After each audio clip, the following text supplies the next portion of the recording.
Enti wo ende video mu no me pese me show kwan ya obetumi afa so a transform me wo normal twist head twist e dia akọ 3D head twist make count ase ehun se na me ye no it is kenta one very beautiful and simple to do. Into order for stay tuned.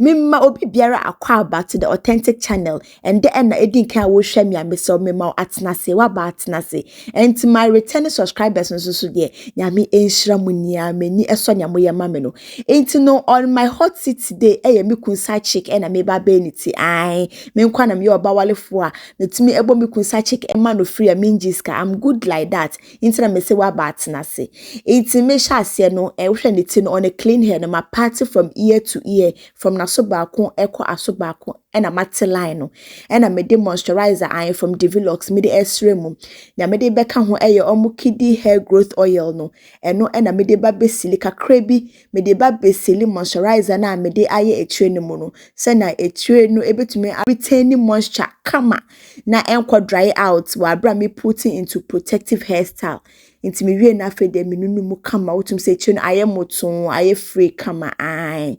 ina me nunu mu kama enti no sesi ano nya me ye hair tie ya me de ba be etire no na me de hair oil ni bi ede gusu me patcho betumi isi oil bi a wode ewuti office ye okay ma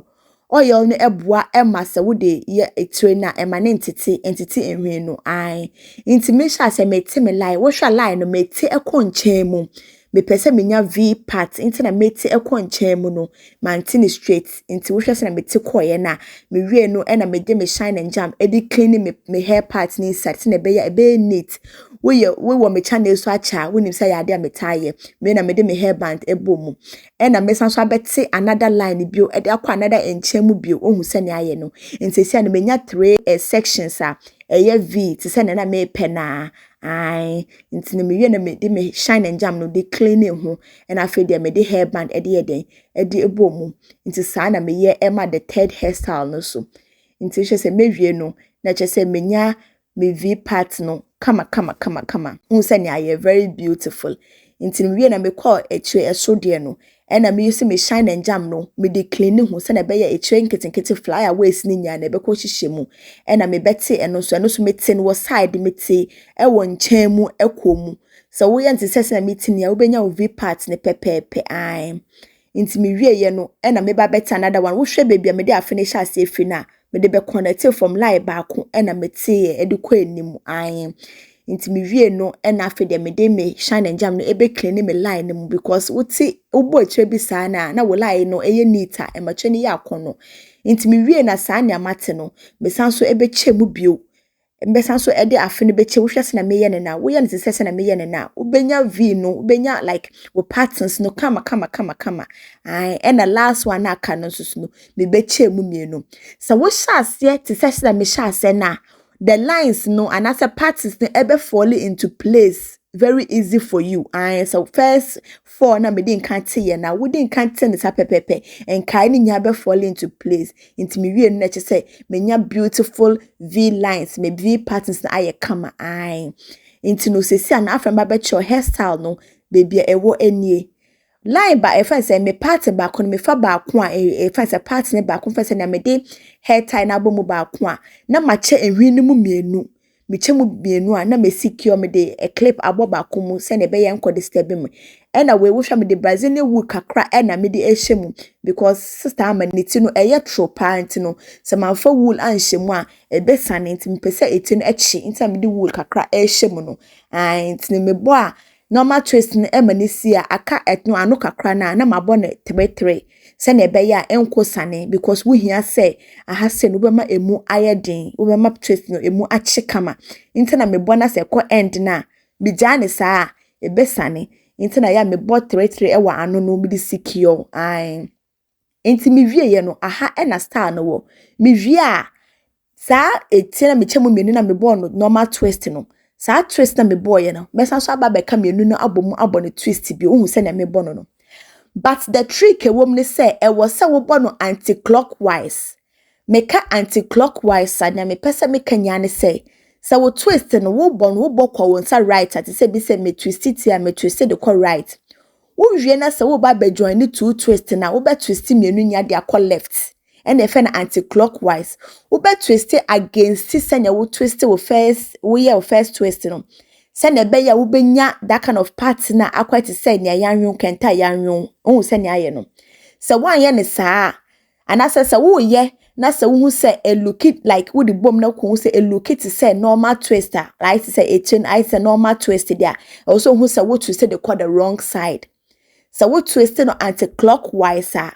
who say na me ye no me twist against say na me see twisted single one no. Wo twist na anti-clockwise na we will benya saa part ni very very beautiful like as in fact so we na kese mienu kwa de gu nkolati so na konno wo ho na konno pa ye easy na sister we no chese me bone akese mienu a oditi betwitwi opa na saa ma che na sai ntem te na ese metete ne nketo akakrase na be ya ebeche no an